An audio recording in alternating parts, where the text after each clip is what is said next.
Hey guys, so today we are going to talk about the ultimate saboteur, Vanille. I didn't know you felt that way.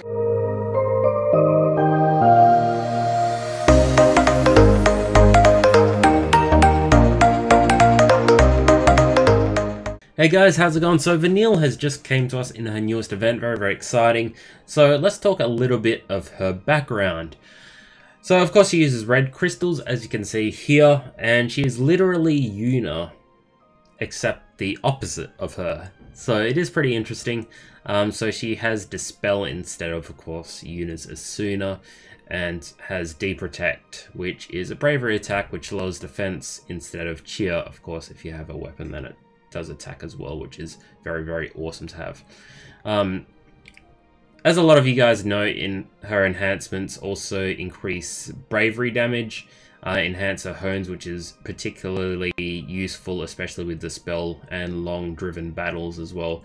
I was really struggling in the last quest because of the Iron Giant using his buffs so many times, his haste and his berserk, so that dispel hone is very important as well.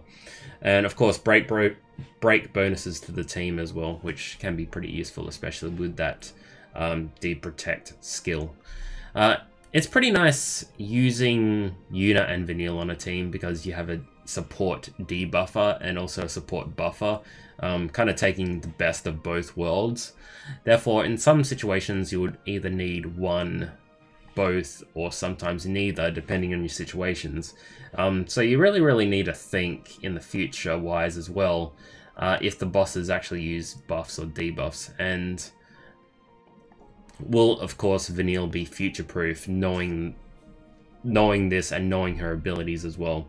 The thing is, bosses will almost always have buffs or debuffs, and I'll tell you another thing, they become a lot more common. So a lot of the time you would either be using Vanille or Yuna in your team. So really nice having the ability later on as well, having those passive skills which do AoE versions of that with their weapons. So she will be a lot more useful in the future when the game's difficulty rises up, making her a pretty situational but yet awesome character. Keeping in mind, depending if you have a weapons, of course, as well, you would either be using her or Laguna sometimes, because they are quite comparable at the moment, and I do love Laguna's AoE debuff, but Dispel is definitely the key factor with Vanille.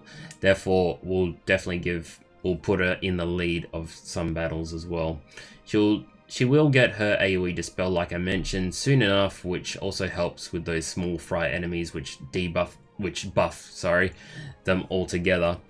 So in the end of the day, Vanille, Yuna, and certain other characters are very situational. However, when they step into that spotlight, they really shine brightly in your party.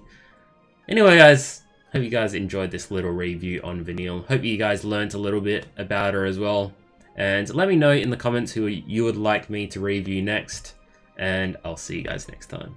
Peace out.